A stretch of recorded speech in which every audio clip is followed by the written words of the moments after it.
আসসালামু আলাইকুম প্রিয় ফুটবল ফ্যান্স। আজকে কথা বলবো লিওনেল মেসির ইন্টার মায়ামি MLS লিগে মন্ট্রিয়ালের বিপক্ষে যে 4-2 গোলে জিতেছিল সেই ম্যাচ নিয়ে। আর এই ম্যাচে লুইস সুয়ারেজ 2টি গোল এবং একটি অ্যাসিস্ট করেন, অপরদিকে লিওনেল মেসি 2টি গোল এবং অ্যাসিস্ট করেন। আজকে এই ম্যাচ নিয়ে একদম বিস্তারিত আলোচনা করব। যদিও এই ভিডিওটি একটু আগে দেওয়া উচিত ছিল, কিন্তু আমি ব্যস্ত থাকার কারণে ভিডিওটি কিন্তু দিতে একটু লেট হলো।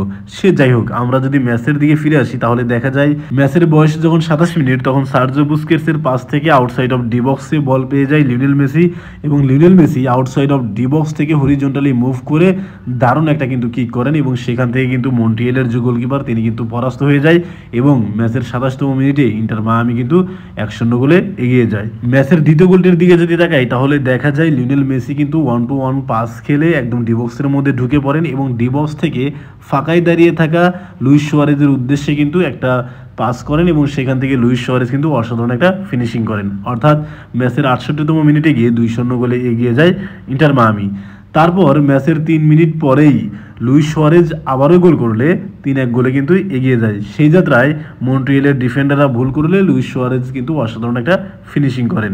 এই ম্যাচের 74 মিনিটে একটি গোল পরিশোধ করে মন্ট্রিয়েল, যার কারণে ব্যবধান কিন্তু 3-1-এ চলে আসে, এবং ম্যাচের যখন বয়স 87 মিনিট তখন লুইস সুয়ারেজের পাস থেকে ডি বক্সে বল পেয়ে যায় লিওনেল মেসি, এবং সেখান থেকে গোলকিপারকে কিন্তু চিপ শটের মাধ্যমে পরাস্ত করেন, এবং ইন্টার মায়ামি চলে যায় 4-1 গোলের ব্যবধানে। ম্যাচের শেষ সময়ে মন্ট্রিয়েল আরেকটি গোল করলে তখন কিন্তু ব্যবধান চলে আসে 4-2 গোলে। পরে নির্ধারিত 90 মিনিট শেষে আর কোনো গোল না হলে ইন্টার মায়ামি কিন্তু 4 ম্যাচ পর পূর্ণ পয়েন্ট অর্জন করলো MLS লিগে। অর্থাৎ মন্ট্রিয়েলকে 4-2 গোলের ব্যবধানে হারিয়ে তারা কিন্তু পূর্ণ 3 পয়েন্ট অর্জন করেছে। এই ম্যাচে লিওনেল মেসি কেমন পারফর্ম করেছেন সেটা নিয়ে যদি একটু কথাবার্তা বলি তাহলে দেখা যায় এই ম্যাচে লিওনেল মেসি 90 মিনিট খেলে 2টি গোল এবং একটি কিন্তু অ্যাসিস্ট করেন। তার শট অন টার্গেট ছিল 2টি, তার শট অফ টার্গেট ছিল 2টি, এবং 3টা শট কিন্তু তার ব্লক হয়। এই ম্যাচে তার অ্যাকুরেট পাস ছিল 82%। তিনি কি পাস দিয়েছিলেন 3টি, ক্রস, তারপর হচ্ছে লং বলও কিন্তু দিয়েছেন, বিগ চান্স ক্রিয়েট করেছিলেন 2টি, এবং একাধিকবার কিন্তু গ্রাউন্ড ডুয়েল জিতেছেন। সব মিলিয়ে এই ম্যাচে দারুণ ফুটবল খেলার কারণে সুপার স্কোরে লিওনেল মেসির রেটিং এসেছে 8.7, যার কারণে তিনি কিন্তু ম্যান অফ দ্য ম্যাচ নির্বাচিত হয়েছেন। এই ম্যাচের লুইস সুয়ারেজের পারফরমেন্সের দিকে যদি তাকাই তাহলে দেখা যায় এই ম্যাচে লুইস সুয়ারেজ কিন্তু 90 মিনিট খেলে 2টি গোল এবং একটি কিন্তু অ্যাসিস্ট করেছেন। তিনি শট অন টার্গেটে রাখতে পেরেছিলেন 2টি শট, তার একটা শট কিন্তু অফ টার্গেটে ছিল, তার একটি শট কিন্তু ব্লক হয়ে যায়। তার অ্যাকুরেট পাস ছিল 79%। 3টা বিগ চান্স কিন্তু তিনি তৈরি করেছিলেন, তিনি লং বল পাস এবং ক্রসও কিন্তু তিনি করেছিলেন, আর বিগ চান্স ক্রিয়েট করেছিলেন কিন্তু একটি, আর একাধিকবার কিন্তু গ্রাউন্ড ডুয়েলও জিতেছেন। সব মিলিয়ে সুপার স্কোরে তার রেটিং এসেছে 9।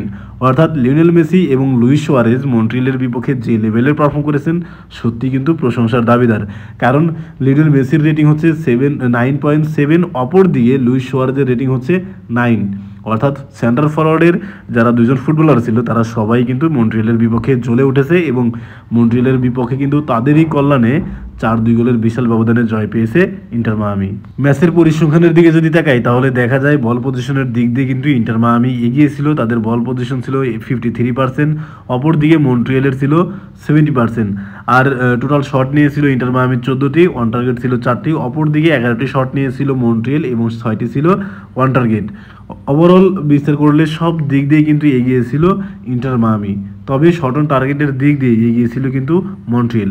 সে যাই হোক, যেহেতু ইন্টার মায়ামি এই ম্যাচটি জিতেছে অবশ্যই কিন্তু ইন্টার মায়ামি ভালো খেলেছে। MLS লিগের কম্বাইন্ড পয়েন্ট টেবিলের দিকে যদি তাকাই তাহলে দেখা যায় ইন্টার মায়ামি এখনও পর্যন্ত 15টি ম্যাচ খেলে 26 পয়েন্ট কিন্তু তারা অর্জন করে পয়েন্ট টেবিলের 9ম স্থানে রয়েছে। আর সাপোর্টার শিল্ড যে ট্রফি এটা যদি জিততে চায় তাহলে কিন্তু অবশ্যই ইন্টার মায়ামিকে বা পরবর্তী সবগুলো ম্যাচই কিন্তু জিততে হবে। আপনাদের কি মনে হয় লিওনেল মেসির ইন্টার মায়ামি কি সাপোর্টার শিল্ড যে ট্রফি আছে সেটা কি জিততে পারবে? আর সাম্প্রতিক সময়ে লিওনেল মেসির পারফরমেন্স কেমন লাগতেছে সেটা কিন্তু অবশ্যই কমেন্ট বক্সে জানাতে পারেন। ধন্যবাদ।